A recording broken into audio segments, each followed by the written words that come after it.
I got my new phone with that the space issue will be there. Oh, it's like 11? Yeah, 11. I should have got an Android. That's the best. I know, but somehow I'm so used to this phone, iPhone. Okay. It just makes you so dependent on it. Though. What is that? The iPhones, they make you so dependent. Yeah, I know. I mean, on the Androids, you can do anything you want. It's all up to you. Even the headset, right? The jack is not standard, right? Yeah. So those are the ridiculous things. Oh, for iPhone or No, Android? for Android, it's not standard. It's like they want to be separate. Jack. Oh. Yeah. For iPhone, for Androids, it's like American English and the rest of the world kind of thing. It's like iPhone and the rest of the world. Android is like everybody's got it. Oh, I see. So if you have accessories, everything is so cheap to buy for Android phones because there's so plenty of it. So this guy you have to buy it from Apple or very similar ones, and the third-party ones might not work. Hello. Pramana, how are you? Come. Okay. So another thing, can you record also? It's not Okay, immediate yes. once we start. Yeah. Not immediate. 8272 if you need. You're live anyway. You can two people are switch on the AC. So heat it. I have the same thing at home. Heat. Yeah. Yeah, you may have to increase a little bit more. But except that the temperatures are like. I don't know, the heat might be correct. Okay, let's go at 72. What do you want? Yeah. 70 is good. 72 is good. 72 will get caught up. Yeah, depending on the number of people, right? It will take some time. Okay, start it. There was an offer on this. That's how everybody here got it. PACNG, they had an offer with Nest. Oh. They were giving you $150 off on any Nest product that you buy through them. Oh, I see. I have it at home also. Yeah. So I got the same thing like 20 bucks. That's all I paid, yeah. And if you wanted the color one, I mean the other one, the one with the nicely glossy finish, that was $99. Otherwise it's like 300 and something, right? So, yeah, they had an offer on it. All the PHNG customers. So we are live right now anyway. Okay, let's start. Yes. Yeah, it's recording. So listen to the prayer.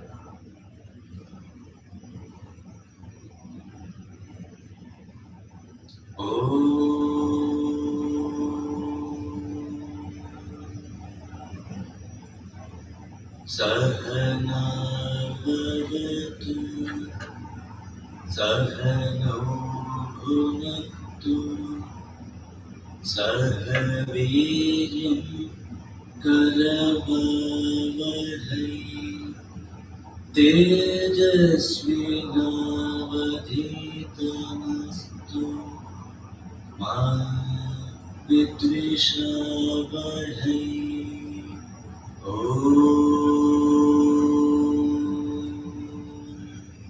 Shanti, Shanti, Shanti. Could you put that in the aeroplane mode? Maybe somebody wants to come here. That's Vikrant. Yeah. So I have a tone for different people. So I know who is calling me. It's a good thing, right? So you added the discussion now or? No, he just called me. Nice. Maybe 5 o'clock there. Okay, now it's recording, right? Okay, so today's topic is a technical term, but we'll try to recap and from there we'll go. Sequencing is very important. So far we saw what is Vedanta. Second lessons we saw why Vedanta, because we saw the goals pursued by any human being, put that into 4 buckets. Remember? Remember that? Right. Securities, happiness, Karma. dharma. Dharma. Dharma, I don't want to translate, so dharma. Yeah. And finally, dharma means like earning some credit Right. or earning some debt. That, That's what is dharma on a very high level. Punya and Punya and papa in this particular context. Dharma has a larger meaning, but here you are doing some good action and earning some credit or some papas. And finally, we found that moksha. any amount of securities will not make you completely security. Grabbing any amount of security and grabbing any amount of means pursuing any amount of pleasure will not make you completely contented. And I used a terminology by Swami Vedanta, which we are skipping into the 3rd lesson. What is the fundamental problem? What I lack is a variable, but that I lack is always the same. We took the simple example. As children, we were lacking toys or we were lacking money. We had plenty of time. So what I lack was money or toys or freedom, right? You're constrained by the parents. But when you are a youth, when you started earning, you have money, you don't have time. So you lack time. And simple expression, as an old age person, you have money, you have time, but no health. So what you lack is a variable, but that you lack something is a fact always. That's why we try to seek. And I also pointed out, right? Some people may argue that is how the world progresses. If you don't have to achieve anything, I may stay stagnant. Right. So that's fine. But we are not talking about that. We are saying that you need not seek anything. We are saying that your expectation that by getting $5 million you will be secure, that is wrong. Then why? We understood the fundamental problem. We said like, if I don't perceive something properly,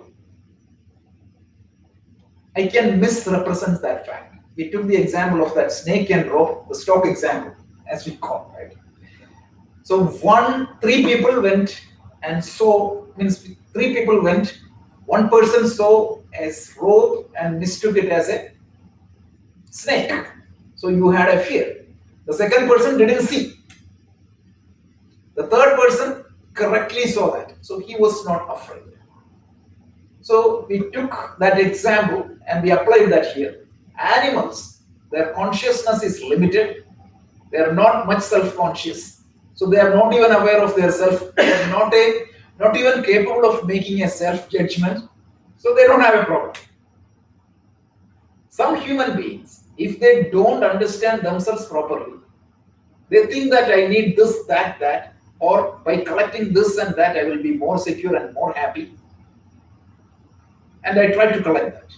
And I told you an example, right? Imagine that you think you are a cat. What exactly you will be seeking? The cat food, the toys for cat, and the entertainment for the cat. But whatever you seek, is that going to make you happy? You're not a cat. So whatever that is, it won't make you happy. So if there is a misunderstanding about myself, whatever I do, I won't be happy. So Vedanta nailed the problem as what is the fundamental problem? The fundamental problem is not that I lack something, but I don't understand myself properly. Imagine if you're imperfect. If you're imperfect, whatever you do, you cannot make it perfect. Let me take the science example. The typical science example is what? Suppose you want to purify a bottle of water. What do? In chemistry lab, you all did that. What do? Distill the water. Right. So let's say that when you distill and get the water back, 99% it is pure. Then what do? You distill that again. Distill that again. But theoretically, whatever you do, you won't get 100% pure. That is a simple mathematical logic. Right. So if your nature is imperfect, That imperfect cannot become perfect by any means. So, but here Vedanta is saying that you are already perfect. But the problem is what? You don't understand. I'm not recognizing it. So now, in the last class, what we saw was, what is the fundamental problem? I don't see myself properly. If I don't see something properly, what shall I do? How to fix it? Try to see it properly. How do I experience an object? An object. We said we need a means of knowledge to experience an object. And we saw that the means of knowledge to know something are three categories. What were they? Pratyaksha, Anumana, and Shabda Prama, or Vedas. Correct. Shabda Prama. The Pratyaksha means what? What you see. What you see, or what you taste, what you touch, the direct experience with your sense organs. Second topic, Anumana means what? Inference. All the science comes from inference. And then Shabda Pramana means words. The Shabda Pramana means the words or a scientific declaration. You didn't use any Anumana logical deduction, but somebody taught you. The physics teacher told you that something is there. So you get a knowledge. And what Shabda Pramana gives you could be direct or indirect. I didn't go to that level. So suppose I say that in Indonesia, there is an island called Bali. And in Bali, there is a beautiful temple, if I say. Did you get some knowledge? Yes. But is it a direct knowledge? No. So I didn't see it. You don't see it, but still it's a knowledge. As long as that source of knowledge is valid, Right. it's a knowledge. But so the knowledge, last week I touched upon it. The Shabda Pramana, what it can give, can be classified into two categories. One is called Paroksha Anubhuti.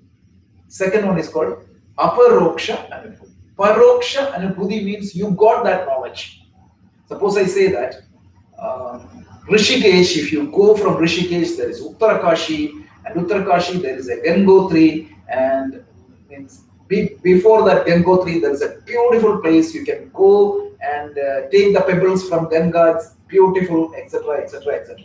I can describe in such a way that you may feel it, you may know it, but that is not a direct experience. Now the question is, what Vedanta is going to offer to you? First stage, it is going to tell you an assertion that, hey, what you are looking for is already in you. It's a knowledge, but you haven't experienced that knowledge. I know that theoretically I am perfect, I am completely secure, I am happy, I am always a great being, etc., etc., etc. But what is my experience? I haven't felt it. You haven't felt it. So that's the process we are going to do now. So now we put together an Paroksha Anubhuti. But Vedanta is going to guide you through a step-by-step process how that Para Aksha Anubhuti can be translated into Apara Aksha Anubhuti. I told you about a book course. There's a book, beautiful book by Shankaracharya called Aparoksha Anubhuti. The theme of that book is this. And what we are going to discuss is that. So now we said every knowledge requires, means suppose you want to gain knowledge, you have to use proper means of knowledge. Ratnagarji, you may tell me that you have the best eyes in the world, but if your ear is not functioning, whatever I talk, you could not hear. So if you employ your vision to perceive my voice, it won't work. And if you employ the sense of touch, right? If you employ your skin to understand sound, that will not work. If you use your tongue, you will not be able to see. So, any knowledge to take place, right? Any knowledge to take place, you need to employ an appropriate means of knowledge. So, for you to understand yourself, you have to employ a proper means of knowledge. And what is the proper means of knowledge? a Shabda Pramana, which is known as Vedanta. So unless and otherwise you don't accept Vedanta as a Pramana. Pramana means a means of knowledge to know myself and use it properly, you will not understand yourself. This is very important. And I talked about a little bit about the problem of the theory practical approach also last week. I cited the example we got directly from Swami Dayananda, how he spent his 12 years of time and he had to redo the whole Vedanta. So that's an eye-opening insight. So now, having said that, so let's say that you want to see me, but Rajesh, if you forgot your glasses, you see me properly? So for a means of knowledge to work, there has to be some prerequisites or conditions. So you want to see me now, but let's say that there's no light here and you forgot your glasses. I might be sitting here, waving my hands, but do you see me? Another example. Go to Penn Station. Two people are sitting like this. In one platform you are sitting and I'm just sitting 10 feet apart. You're calling me. Rajesh, come over here. You're screaming, but an Amtrak train is passing. Will I hear? You are shouting. I can see your mouth moving up and down, but I cannot hear. So any means, even if you have the means of knowledge, there is some prerequisites or preconditions for knowledge to take place. It's clear, right? It is applicable for every means of knowledge. Color-blinded people, if you show them a beautiful color, it's useless for them because the means of knowledge is not proper. So if you want to employ, last week we said Vedanta is a Pramana to know myself. So if I want to employ that Pramana to know myself, there has to be certain prerequisites or conditions. And that's what we are going to see today. Is that sequence clear? So we said the fundamental problem is I want security, I want happiness, I want freedom from suffering. What is the means? So far I thought that by acquiring and possessing, I will be more secure, I'll be more happy, I'll be free from all the worries. Then we found that that's not the case. Vedanta came and made a declaration. No. You are already complete, but you don't understand yourself properly. Your self-analysis or your self-judgment is wrong. So when I don't understand myself properly, I have to employ a means of knowledge to understand myself. And here Vedanta is the means of knowledge. And when a means of knowledge we use, we need to make sure that all the prerequisites are satisfied. So what are those prerequisites? That's what we are going to see. And this particular topic is known as Sadhana Chatushtaya Sampatti. This is the Sanskrit. Sadhana means what? Study. Sadhana, Sadhya, Sadhaka, all these are coming from the same root. Sadhana means it's a practice or the prerequisites. Chatushtaya means what? Four. Fourfold qualification you need to acquire for Vedanta to work. Vedanta to work as a properly work, for Vedanta to work properly. So that explains why hundreds of people are studying Vedanta, but they don't experience the truth. Krishna tells in the 7th chapter, thousands of people who approaches, maybe one. Get it? Why? The difference is in this qualification. And this is also known as Adhikaratva in Sanskrit.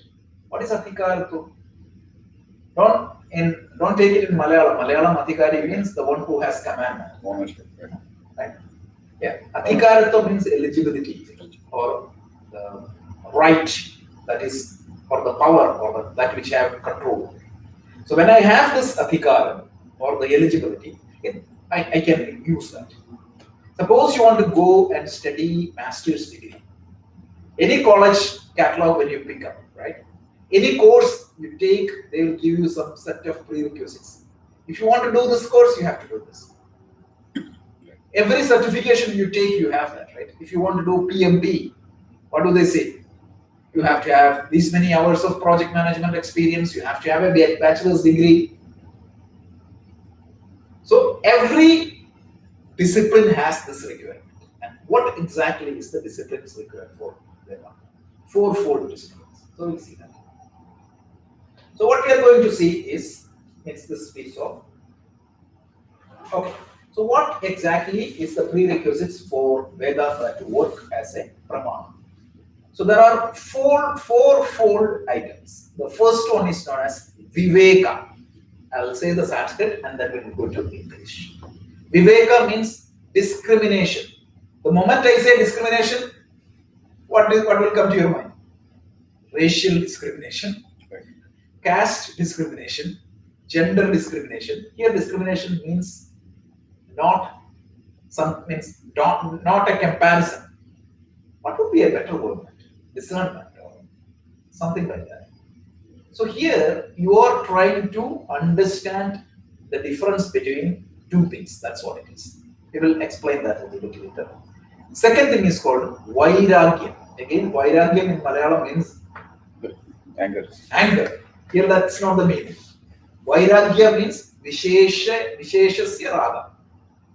So we are going to explain that. Freedom from ragas, that's it. Freedom from the bondage of likes and dislikes. That's what is Vairagya. Telugu, Vairagya means not anger. Uh-huh. Vairagya means like, it's still lost interest in everything that is. Okay, that's also a negative. Right? That's also a negative meaning. Here it is positive.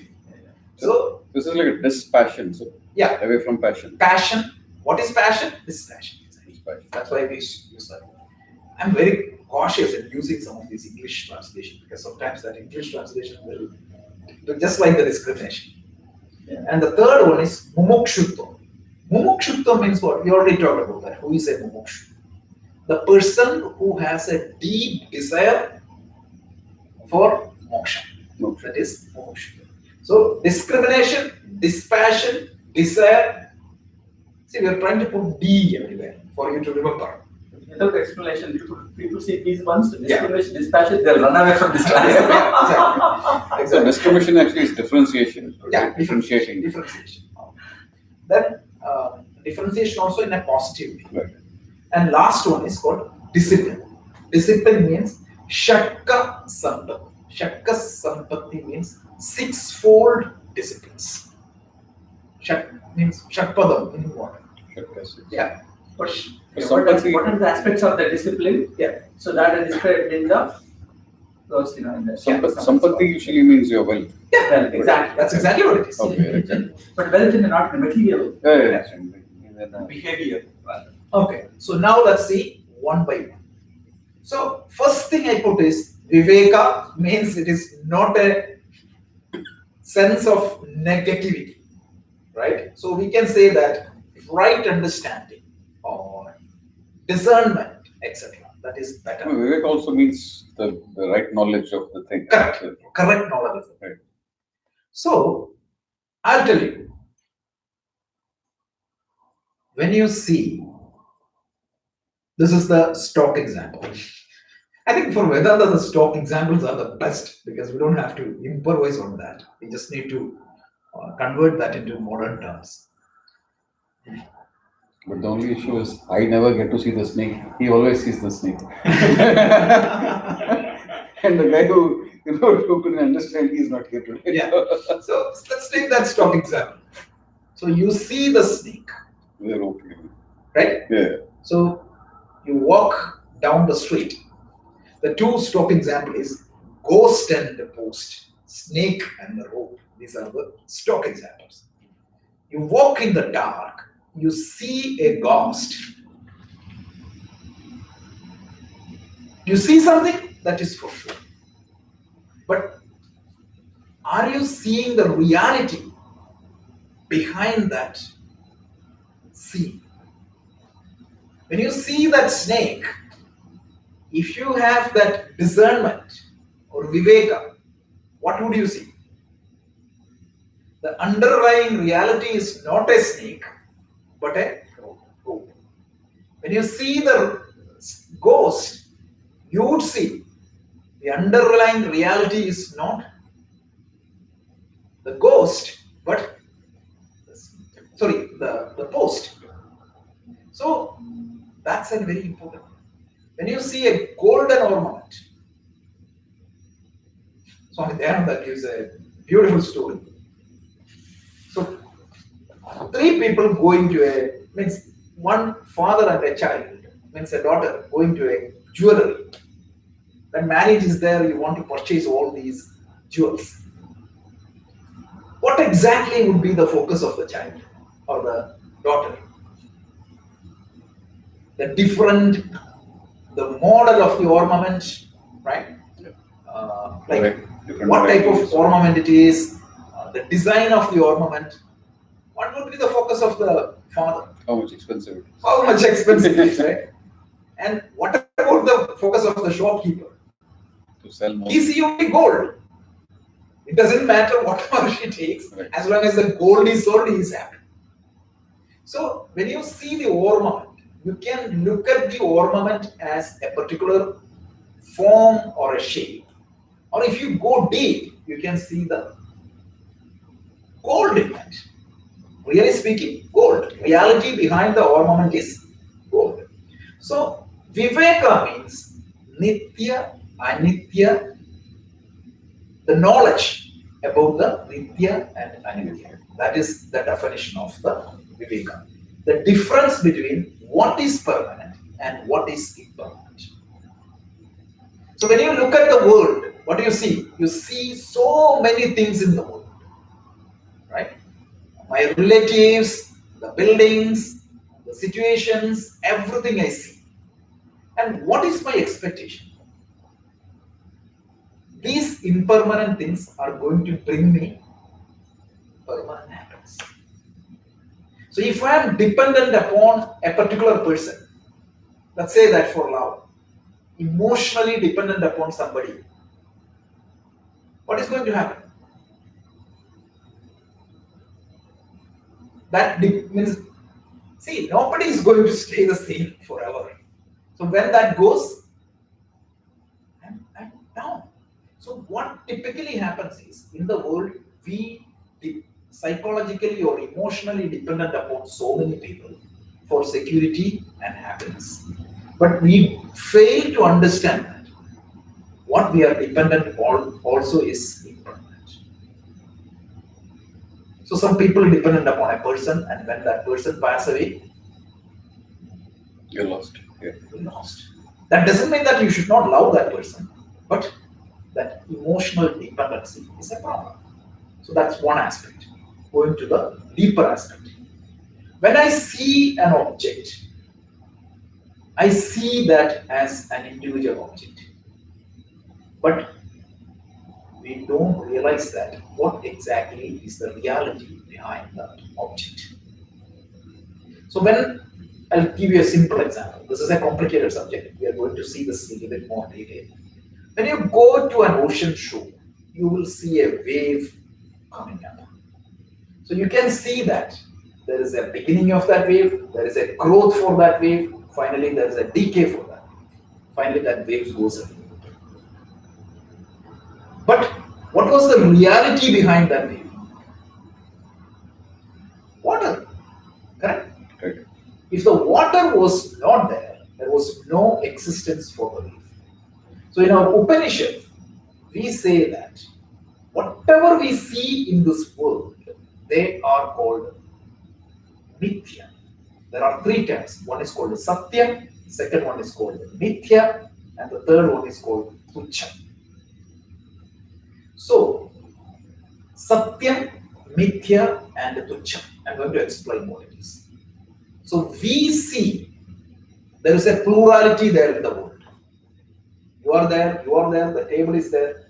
But what exactly is the underlying reality of the universe? Everything is different. So let's think scientifically. So I may ask what it is. You may say that what? Table. This is a table. I can say that no, this is a wood. If that wood is not there, That's also right. right? And now, so the definition in some Sanskrit or in Vedanta is if an object is dependent upon another object for its existence, that's not reality. It's called Mithya. Mithya. That is called Mithya. Technical So word. this table, so this table is dependent on the wood to be Wood, a table, right? So then this is Mithya. Yeah, so the table is Mithya. Now, Mithya means relative reality, okay? It's not that it is not existing. It exists, but it has a relative reality. It's not absolute reality. Why it's not absolute reality?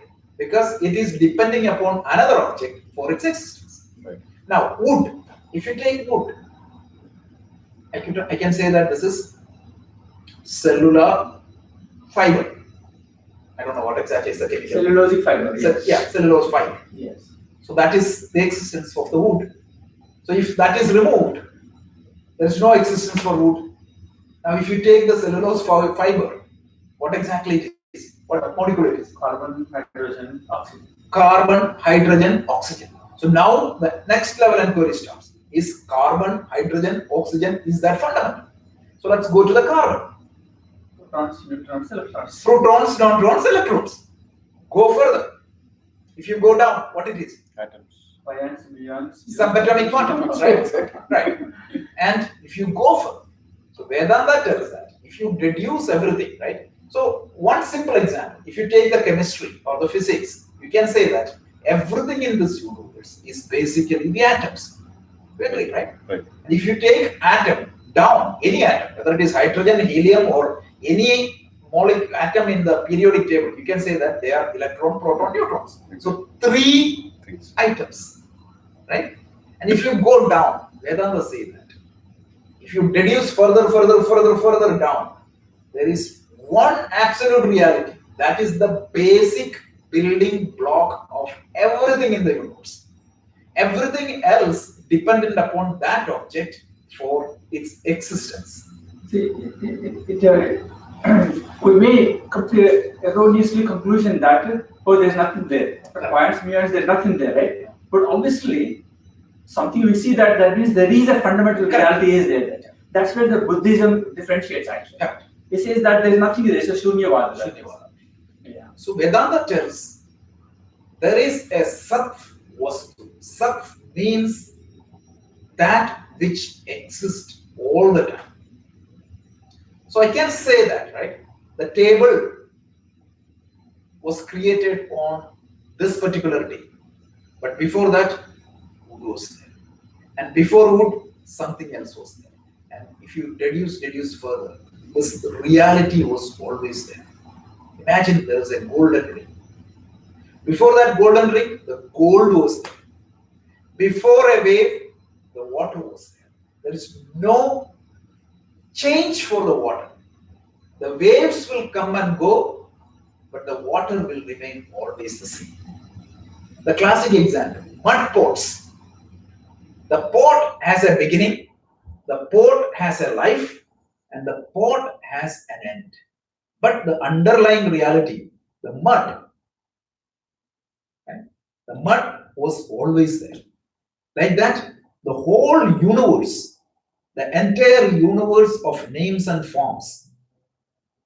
Please stop me if I'm making it doesn't make any sense, because this is the most fundamental thing in the Vedanta. It's very difficult topic also to convey that. Yeah. But the way as we seekers or listeners, as a student, we need to have at least some open mind that current knowledge, we tend to conclude based on our current knowledge, right or that, right? But we should give some option that our knowledge is not complete yet. Yeah. Now I think this is what fascinated the physicist Erwin Schrödinger.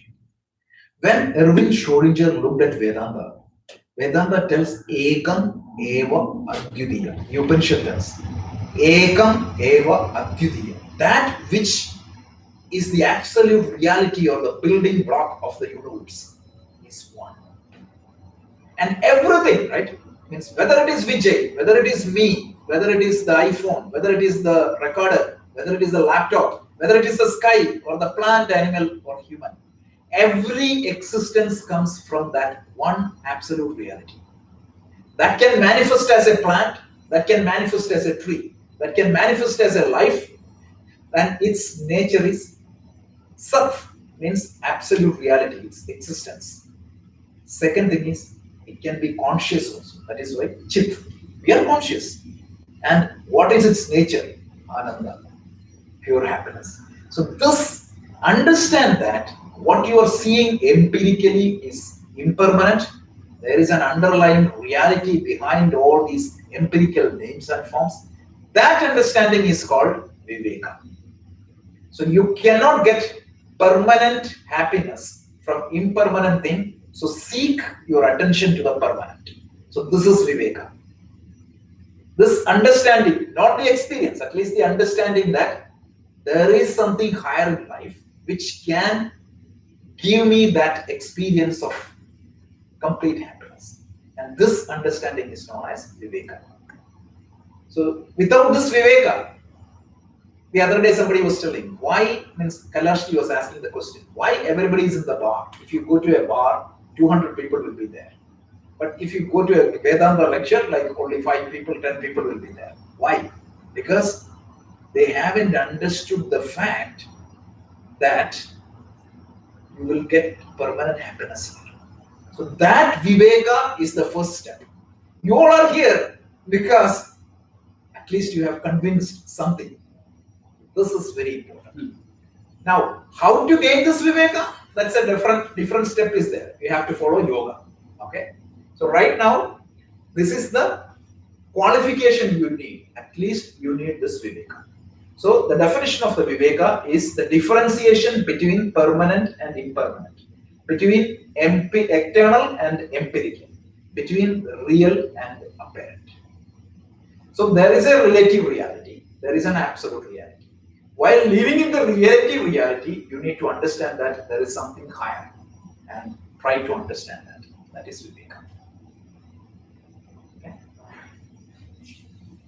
So, now the problems. Look at the third statement. In life, the permanent and impermanent are mixed up. The classic example is the ghost and the post are so mixed up that it is very difficult to differentiate these two. Unless and otherwise you look at properly. So this is the first topic of Brahma Sutra also, called Atyasa, the superimposition. You think that this is permanent, this is everything, but that's not the reality. So it is very difficult to discriminate or understand what is real and unreal. So there is a book called Tattva-bodha. Tattva-bodha is a Prakarana Grantha. Prakarana Grantha means introductory textbook. So that defines Nitya, Anitya, Vastu, Viveka. That is how the Viveka is defined in the Tattva-bodha book. Nitya means what? Permanent. Anitya means what? Impermanent. Vastu means what? Object. Viveka means knowledge. So Nitya, Anitya, Vastu, Viveka. This is how this particular topic is used. So when you see that a person or an object or a situation, you need to understand that these are impermanent. Wonderful, you have to enjoy that, you have to make use of that, but knowing that they are impermanent. We try to see permanency in that impermanent thing, and what is going to happen? Shankaracharya beautifully tells what? Kala Kridati Gacchati Ayu. Have you heard of that? Kalaha Kridati. The time plays. And what happened? Gacchati, going, what? Or gone, what? Ayu. Age. Your Age is life. old. Life. So Kalaha, the time plays, and what happened? Gacchati Ayu. Just to show brilliantly, 3 words. Kalaha Kridati Gacchati Ayu. This is Bhajagovinda. Kalaha Kridati Gacchati Ayu. Just remember this. This is brilliant. Yes, simple. The time and Kalo Jagat Bhakshara. Shankaracharya does. The Kshama Parada Stotram is there. Brilliant. Shankaracharya plays, right? Kalo Jagat Bhakshara. The time is what? It eats my world slowly, slowly, slowly. Imagine, where is your grandfathers, grandmothers, and some of you lost your parents also. So you could see that there was a scene played, and whoever was the actors, they are gone. I'm not talking just about the people. When I go to Kerala, I always feel so sad seeing the Kerala, the all the villages. When you see the river, when we were kids, all these rivers were full. Kalaha Kridati. What happened? Now the rivers are empty, Right. dry, and all these beautiful paddy fields, right? Now you can see concrete jungles. Kalaha Kridati Gachati Ayu. Ayu is not just for human being, for the nature also. And beautiful sights, right? A field with mango tree, all the different varieties of tree is completely gone. You will see some rubber trees now. So it's Nitya Anitya Viveka. Yeah. If we really understand its application is dramatic physics, right? So whenever we're in disappointment, total distress, for example, think of this. That's not going to last forever then. Even that will pass too then. Yeah. Imagine when you are completely elated, $1 million won, or your child got into some Ivy League or something so happened. Even that will pass too then. Right? Every time you are in a situation that you are deflected too much away from your normalcy, think of that. That right? That will give you immediate relief on anything. That application is really mind-boggling. Mind-boggling. But right now you won't see that because you need to have a certain mindset to have this. Yeah. So first goal is to how to develop this vivek. That is the topic of next week. Next 3 weeks. 3 goals you need to pursue, right? So for getting BSc or BS, you have to take course 1, course 2, course 3. Like that, we have to do Karma Yoga, Upasana Yoga, and then this a portion of the Raja Yoga. This is mandatory for getting this. So right now, what I'm saying is, for Vedanta to work as a means of knowledge, you need to have. There is only one Vidya. Yeah, there is only one Vidya. So it means you typically see what? We take One is perceived as many, right? 11th chapter of Bhagavad Gita, we are going to see that. When you see Vishwarupa, what is going to see? The whole world is merging into Bhagavan. And then you see the Vibhuti Yoga, 2 chapters consecutively. One, you see everything in one. Second is what? Vibhuti Yoga is what? Wherever you see some glories in the nature, you should see God there. You will see that as an ideal because when you see Gangotri, or when you see a beautiful mountain in Switzerland, or when you see some beautiful Amazon forest, I think that this is a separate thing. You should see what lies behind this. I think, without understanding, that sounds more like an abstract for us. Yeah. If I say see God means, right, you're immediately lost because you know connection with God. If I tell mango, right, you have tasted that, you can connect with that. If I tell your child name, you can think of that because you played with her or him, and right, all these good moments, you can connect with him. But if I tell you God, you have no experience actually. What is God? So, or at least that's what it appears that is. That's what we are going to define, what is not defined. At least we are trying to see what is that God we are talking. Because right now you all have some idea about God. Some people may think that he is lying in a bed in Vaikuntha. Some people may think that he is dancing in Kailasa, right? And some people may think that he is sitting in the heaven. So this is not what is God in Vedanta. So that's why we use the term Brahman later. We are going to replace that word of God with another word, Brahman. This is amazing actually, the way this is taking our hand and walking with us like that. It's a tremendous training. Yeah. So Viveka means you should go beyond the apparent reality and try to see the underlying reality. So when you see a imitated gold, what do you call that? Whatever it is. Roll gold. Roll gold, right? And then a real gold. If this ornament is better, a kid will go and pick that. But you should see, right?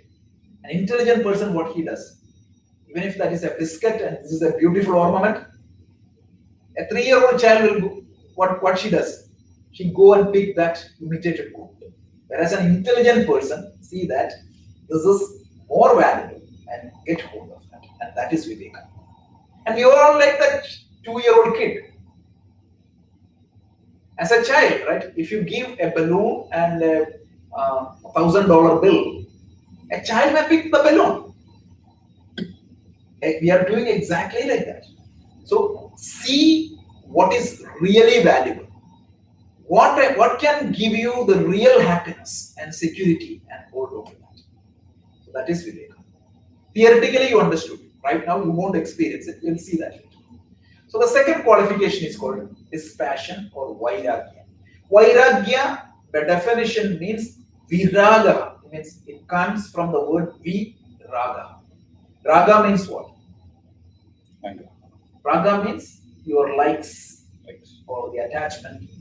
Viragaha means it's freedom from likes and dislikes. So I may like fried rice for dinner. It's perfectly fine. But I may like coffee.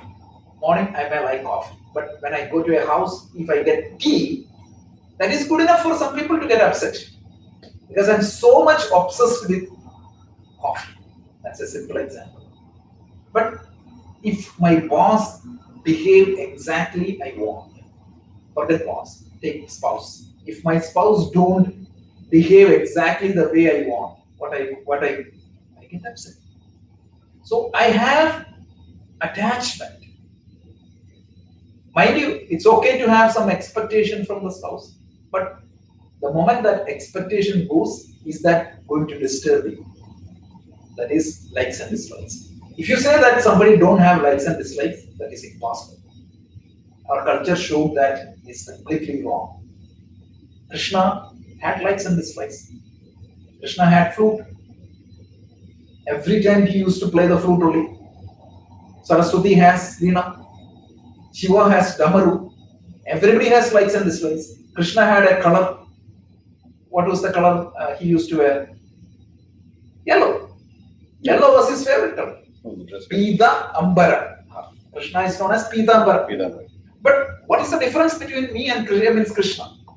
If I am attached to a particular dress, if I don't get that dress, I get angry. I will get upset. But Krishna, it's fine. Vivekananda's example. One day he was with the Raja of Pramana. Second day he was with a tribal person. One place he used to get a wonderful dinner. The next day he used to get the most primitive dinner. Both the places he was happy. So he didn't say that I'm a monk, so I'm not going to eat this royal food. When he was in the royal darbar, he enjoyed the royal darbar. Do you remember like the New York, we went to Vivekananda, where the place, so that lady used to tell us, right? He liked chocolate ice creams. Swamiji had a favorite, means liking for chocolate ice creams. The difference is, if the chocolate ice cream is not there, still he is fine. If it's there, he enjoys. So that is what is vairagya. So dispassion means it is not a negativity. So dispassion is not using the world as an entertainment. We can use the world as an entertainment because otherwise it is not possible. Use the world as an education, that is also not denied. The world as a means of serving, that is also not denied. But what is denied is leaning on the world for my complete security and complete happiness. Right? If I use something which is not capable of giving that value, what is going to happen? Is a disappointment. Correct? Right. So if I think that, okay, this particular job is going to give me complete satisfaction. Nowadays, you know that in no job will stay, the description will stay no more than 3-4 years. Your case might be different, but all the IT, you know that. Yeah. So that is gone. I know. Yeah. So the problem is not using the word. The problem is dependency on it. So vairagya means when you have the viveka, you understand that if I dependent on a particular person or a particular object or a particular situation or a particular state, even the healthy state, if I'm extremely dependent upon my health, how long you can stretch your life? 120 years? Somewhere it is going to collapse. So if you are dependent upon that, you'll be sad. That's for sure. So this passion means when you have that viveka, what is viveka? Nitya, anitya, vastu, viveka. You are going to detach, not reject, detach or get above these anitya and try to connect with nitya. So you use a pen, you use a table, you use a car, you interact with all the relationship, but you're not dependent upon any relationship. And where the dependency will be given on the absolute reality. So this is what is vairagya. Vairagya is your ability to not dependent upon this world, but dependent upon something higher. I have a comment here. Yeah. So there is a lot of misunderstanding on vairagya in the world, right? So do you know the word called virakti?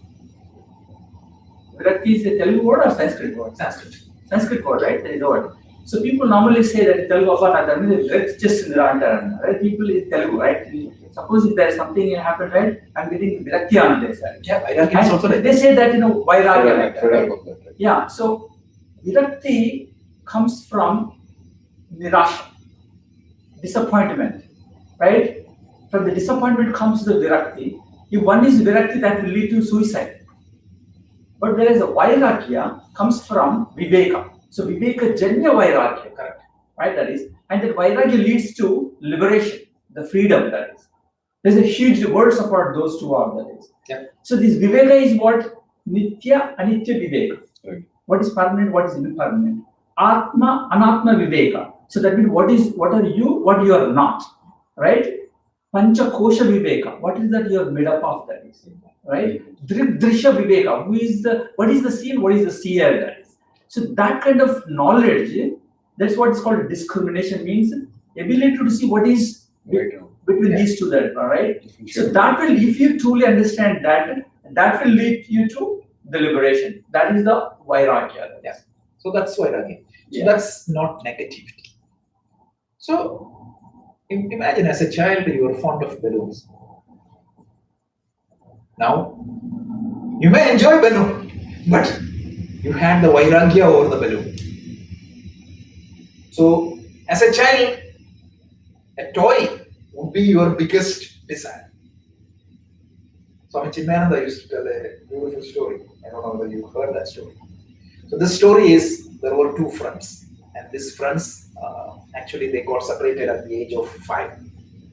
So after 20 years, the other friend somehow reaches this friend through Facebook or something like that and tell that today is my marriage. So this guy thought, what would be the best gift? At that time, he got the brain idea. When he knows him, the biggest passion for this other guy was marbles. Sorry? Marbles. The Goatee and others. goatee, yeah. So he brought one bucket of marble. What happened? He had already the vairagya over the marble. So when you know the truth behind the world, what happens? These simple things you will enjoy. Yeah. But it won't Matter. keep you dependent. Exactly. That's the difference, that is. So it's not that you're running away from anything, that you would enjoy that, but you would miss it if it's not there. Yeah, exactly. And you go grown above that. It is not your outgrow that. Yeah. It is not tyaga. No. You're Tyaga not, is you're not different. letting it go. Yeah, no. You will enjoy everything, but in a different way, in a different state of mind. And then you will have the freedom.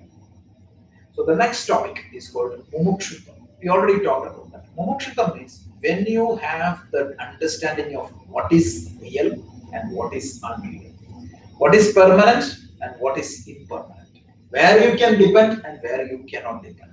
You have that vairagya. Vairagya means your ability to detach from the impermanent and desire to connect to the permanent. That time you are a mumukshu because you understood that however I grab, I won't have the complete security and happiness. I know that I have a misunderstanding about myself and I need to get this freedom from all insecurities and unhappiness. That will be a strong desire. Some of the commentators tells, Vidyaranya and Shankaracharya tells, what would be the state of a mumukshu? It is like your hair is on fire. You're running towards a water resource as if your hair is on fire. Actually, Swamiji used to tell, suppose if your mouth and nose are completely closed for 2 minutes, and then how do you feel that you're gasping for breath? You want to breathe in something? Yeah. So much of That craving much for that. desire. That much desire you have to learn this stuff. Yeah. Because otherwise you will not pursue this. Yeah. Right? Because Vedanta is a side business. This you need to see the value and pursue that. So look at the definition. So there has to be that push behind you, otherwise you won't. So right now you have some interest, but that interest is not good enough to get that escape velocity. Yeah. Moonlighting won't help. Yeah. That's what it is. But again, how to develop this? This is a different topic. So for the Vedanta to work as a pramana, we talked about viveka, vairagya, mumukshutva. The person with a burning desire for freedom or moksha is called a mumukshu. So moksha, when you have that moksha, every other desire is below that, right? The priority is moksha. Swami Dayananda used to tell another joke, right? He used to invite a friend of him to attend the lecture of Swami Dayananda. The friend said, no time, because he has to go to a movie. And the next day he invited Swamiji for a movie. He also said no time, because what? He has to go to lecture. So that is the difference. The good one. So each person's mumuksha would be different. Yeah, the mumukshu means Moksha- the priority, right? I see this. Wherever you see the value, that is where you invest your time. See, at any given time, you have more than one thing to do, right? You just prioritize that, right? Correct. You prioritize to come here. You could have done 100 other things. Yeah. Mumukshutva means burning desire to become free from samsara. And what is samsara? This is very important. It is wrong to blame the world for my psychological problem. Because that is the nature of the world. It is like, in Shankaracharya tells, it is like stepping into the water and saying that I got wet. The very nature of the world is what? Kalaha, Kridati, Gachadi, Ayu. And I am sitting here and complain, why me? That is the nature of the world. So I am dependent upon some impermanent thing and expect permanency. So that is not correct. So I suffer because I have wrong expectation from world. I expect one person to be same always, right? If, especially in the love marriages, you can see. At that time, you expect the same relationship throughout. And it will change. The person will change. That's why Bernard Shaw was once asked, who is the most intelligent person in the universe? His answer was wonderful. He said, it is my tailor. Every time I go there, he takes fresh measurements. Right? Other people, I always think that, okay, he was like that some time back. I expect the same and I get something. So the problem is what? The problem caused by wrong expectations or dependency on the world is called samsara. That is the technical term. And then mumukshutva means freedom from this samsara. So let's go to the final topic. But here's my question. Yeah. Because of all this, don't you kind of won't it turn you into kind of a muni thing? Because you're like saying, oh, this is okay because it's mithya. I'm not expecting anything from that person because, only expectation, you get sadness because of expectation. No, So you don't expect. wrong So expectation. if you don't expect anything from that other person, No, then no. there is no there's no No, no, denial, no. there's no sadness for you, right? So you don't expect anything from that person. No. So you kind of become like a Muni guy, like a saint, a sannyasi guy, right? Where I have no problems because if you say no, okay, that is mithya, or you have nothing to me, I'm fine. Not at all. Because that is an assumption. That's what you got used to that right now. There is other way of also living there. That's what is helping us to see that one. Yeah. See, if I work on you hard enough, I can make you believe on anything. Pretty much anything that is. Okay. So the thing is, right? So if you put at proper places, right? So if I use this camera to record something, that is fine, because that is the dharma of that object. But say your spouse, if you have expectations from her or him, that's when if it doesn't come out the way you want it, then you feel bad. Yeah. Then So wrong, what I said is wrong expectation. wrong expectation. Expectation and wrong expectations are different. So this we will discuss in the next class in the karma yoga. Because karma yoga means what? If that is the logic, it is better not to do anything. Yeah, Do the work and leave the result. Right. That's not karma yoga. Karma yoga means what? You would expect the result, right? You would try to get the best result possible. But if that means you are aware of that, there's a possibility that that result may not come. And that will not make you obsessed. So karmani evaha adhikarana tve ma phaleshu kadajana. He said, Do your work, but then books don't expect. no, he didn't say that. That's a wrong interpretation of karma. He said the choice given to you is only on the action. Not on the You can only do, but you cannot. The other side should not. Might not or you might. do happen. your best, Right. and leave the rest. And be contented. So this is work without much stress. We will see this. But that is a good question. So basically, that's what I'm saying. So you become happy no matter what is happening, right? Yeah, your happiness is not dependent upon anything, right? You go to your office, you do your job, you come back. Whether the boss likes it or it doesn't happen or whatever, you did your best. You did your best. You might try to change the job, right? If the boss is a nagging boss, you will try to change the job. But that doesn't mean that it is not going to put you into a psychological depressed mode. But if you do a good job, for example, why do you think your boss is not going to like you then? No, then you have expectation now, right? No. No. I'm not saying that we expect. Again, please understand that expectation will be there. Without expectation, Krishna would not have taught Arjuna the Bhagavad Gita. Yeah. You know that means his expectation is that this guy would learn it. But the difference is, if I am the teacher, if you don't learn, I get completely upset.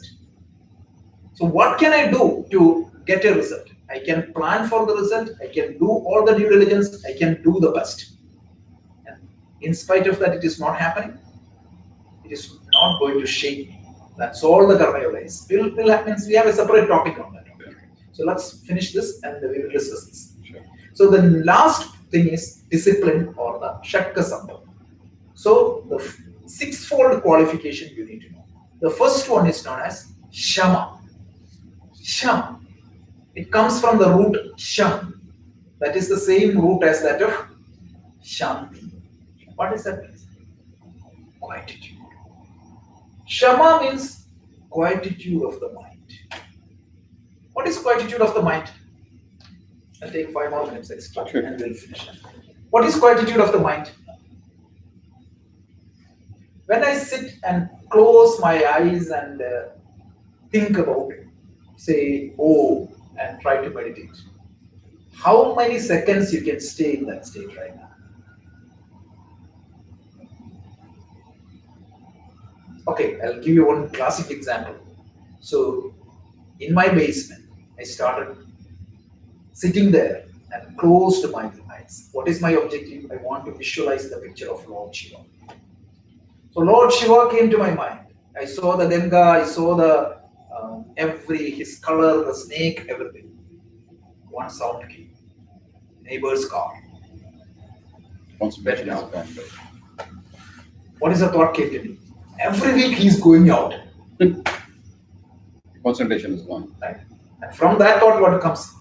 He borrowed my Lawnmower. lawnmower.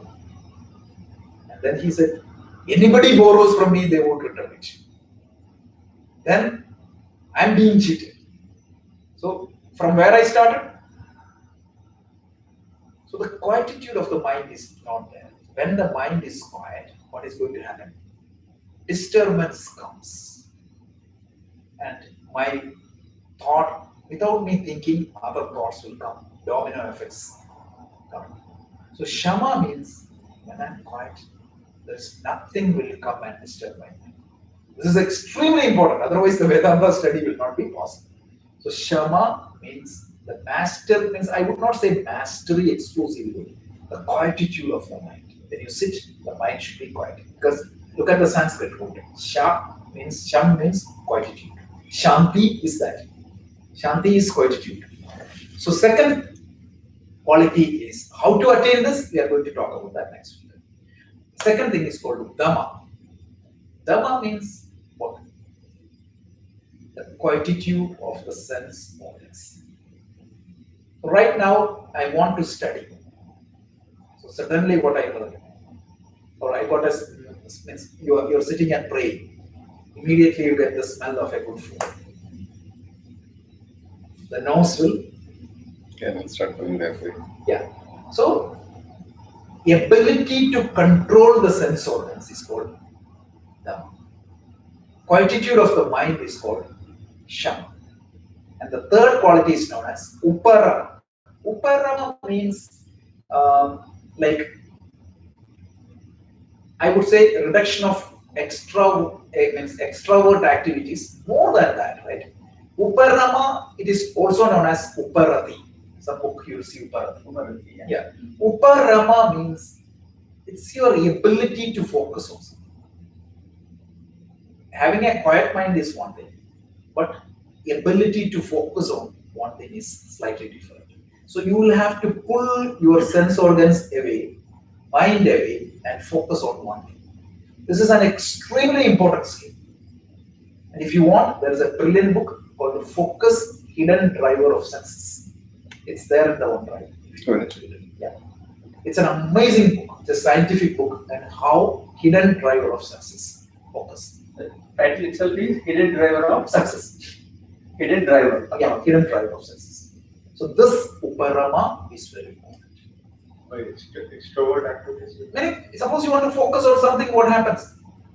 You cannot disturb yourself from there, right? So ability to withdraw from everything and focus on the activity in hand. Yes. Quietude alone will not give that. This is a separate skill. And you should have a skill called meta attention. Ability to know that your attention is gone and bring it back. Muscle power. Yeah. It's very important. I'm going to talk about this in detail. Right now, we're just talking about the qualification. And the fourth one is known as titiksha. Brilliant word. So titiksha means what? Forbearance. So suppose something goes wrong, everything is not going to happen exactly the way I want. Right? Suppose something goes a little bit wrong, what is going to happen if the AC is not working? Oh my God! Some people make use of the Upanishad as the fan, right? Or they cannot stay quiet. If it is hot, they will say, "Oh my God, it's too hot." If it is cold, too cold. Something or the other will be there always to compare. So titiksha, the definition given by Shankaracharya in Vivek Chudamani is very important. Sahanam sarva dukkhana apratikara purvakam chinda vilaparahidam sa titiksha iti uchyate. Oh my goodness. Sahanam means when all the pain, ability to bear the little bit of pain or inconveniences. How? Apratikara purvakam, with an attitude of, not an attitude of revenge. Some people suffer it, but what would be going on their mind? If I get an opportunity, I'll break their head. Even simple, the electricity goes. You will start from the person who invented electricity onwards. Some people. I've heard this in Kerala. If the train is little bit delayed, they will start from the governor onwards, they will start. Right? So there's no, like, you cannot adjust. Tolerance. Yeah, tolerance. That's all. And then chinta vilaparahidam. Some people, this will create thoughts in them, right? The other day I said, chinta, if it is not properly used, it will be a chitta. Right. What is chitta? Yeah, I know one of my friends used to tell that it was 12th grade that fellow really blamed me for that. Even today I won't talk to him. Yeah. Yeah. So who is burning? This fellow is burning. This fellow is burning. He's still burning. The file is still running. Yeah. And how much processing power it is wasting. So chinta, if it is not appropriate, it will burn the mind. So chinta vilaparahita. Okay. Sa titiksha. This is brilliant explanation. This is in Vivek Chudam. Vivek This is from Vivek Chudam. Yeah, with a little bit titiksha, all spousal problems will be resolved. Yeah. no, because the other day I was just reading an article where the guy said when we used to travel from say Mumbai to Delhi by train, it used to take 36-45 hours. And now when I fly, it takes only 2.5 hours. But if the plane is late in by 10 minutes, I start, saying what the heck and all that Yeah, stuff. yeah. But but I'm not thinking that I used to take 36 to 45, hours to get there. And now it's a matter of minutes. I still can't tolerate it. That doesn't mean that you should accept everything, but it won't disturb your You're right, mental state. exactly. That's it. Right. Because you don't want to accept all the injustice in the world. Yeah. The next is called a samadhana. Samadhana means an optimal state of mind. Optimal state of mind or a well-placed mental state. We'll see this later. Samadhana means suppose you want to operate in this world. How much stress should be there? What is the most efficient state of your mind? That is called samadhana. Samadhi means equanimity. Means you are not disturbed by it. It's very. This is not samadhanam. It's not from the Malayalam samadhanam. That word is derived from that also. Samadhana means peace of mind. Right. When the peace of mind is there, when the mind is in an optimal state, then only you will get the peace of mind. Right. But that peace of mind is dependent upon something else. This is a larger definition of samadhana. Samadhana is different from Uparama, which is Pramana, yeah, means I may have to update that definition a little bit. This is a little bit confusing. But samadhana means well-placed mental state. That is the best definition. A well-placed mental state means, technically speaking, it is not chitta, it is not vikshipta, it is not mudha. The mental state is not dull, it is not destructive, it is not distracted. That state is called samadhi. And there are two types of samadhi, savikalpa and nirvikalpa, or samprajnata or asamprajnata. And within that, if you go to Patanjali Yoga Sutra, each of that is divided into 5 each. So there are different stages of samadhi, but let's understand that you have a healthy mental state, emotionally intelligent mental state. That is very important. That is too much for one class. Yeah. It's a enumeration, right? We're going to see this in detail. And the last one is called Shraddha. Shraddha means what? In Malayalam means it is concentration. Concentration. This is different. It is called faith. Yeah, in Telugu, Shraddha means interest. Yeah. Yeah. We say Yeah, for that. yeah. That's what it Right. is. Yeah. So faith means what? Faith. Not blind faith. Faith means you're giving the benefit of doubt to the teacher and the scripture. Some people will say that I don't believe it. Why? No explanation. Even in science, when you do the research, when you make a hypothesis, if you don't believe in that hypothesis until and otherwise it is proved to be wrong, you're making it as true, right? So the faith in the teacher and the scripture, until you prove it wrong. So Swami Vedanta beautifully put that. He said, when you read the scripture, if you don't understand immediately, first suspect your understanding and then reread it or restudy it.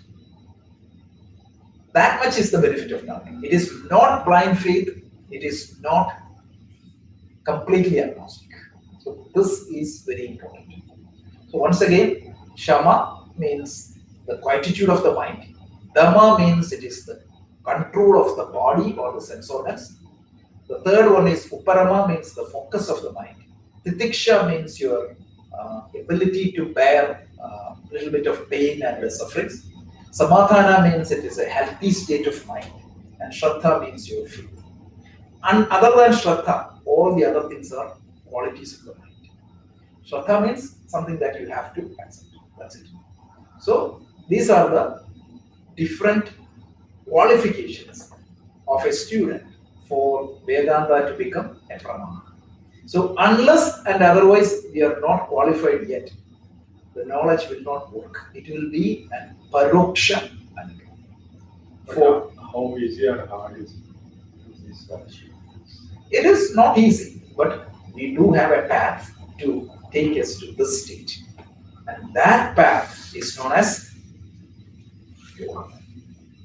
Yeah, if you're not qualified these ones, you can only have paroksha anubhuti. Paroksha Anubhuti. And when these qualifications are there, that paroksha Anubhuti becomes aparoksha, a direct experience. So this is the step by step. And now the first thing is, are you going to seek knowledge? Yes, you want to get the paroksha Anubhuti, but for become that paroksha Anubhuti, for converting that paroksha Anubhuti into aparoksha Anubhuti, you need to gain this qualification. And the discipline you follow to gain that knowledge or this qualification is known as yoga. And yoga won't give you moksha directly, but yoga will give you the eligibility to seek moksha. Clear?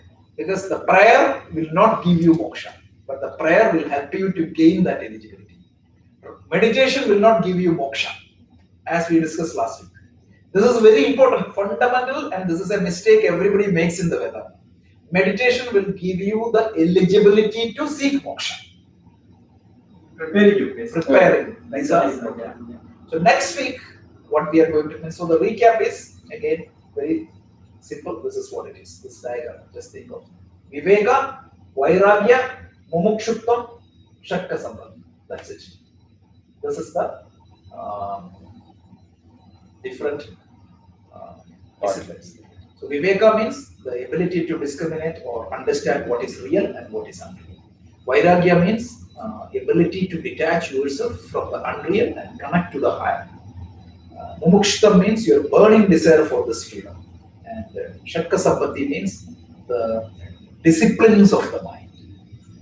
And the quietude of the mind, means ability to control the sense organs. Shama, Dhamma, please remember this for this topics. It's very important. Shama, Dhamma, Uparati, ability to focus. Titiksha, ability to bear a little bit of pain. Titiksha, Samadhana means stable or well-placed mental state. And finally, Shraddha, the faith. Shakka Sambandhi. Sixfold disciplines. Is it from Viveka? Yeah, it is from Tattva. Viveka Chudamani also has the same thing. So any Prakarana Grantha has this sixfold, this thing. And one thing I can tell you that if you take different Prakarana Granthas, different authors have different opinion on certain things. But one thing every author has unanimously agreed is these fourfold qualifications. No difference. Whether you take Tattvabodha, Atmabodha, Viveka Chudamani, any introductory book, you will see exactly the same. So this is unanimously accepted by all the masters. So that is why very important. Okay, so let's see the closing prayer and we will stop this. Okay.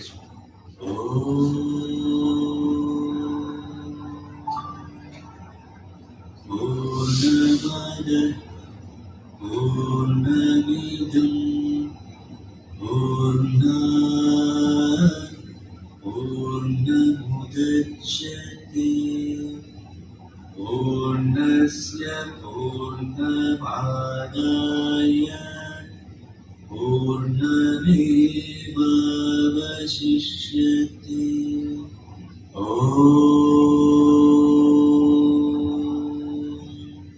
Shanti, Shanti, Shanti.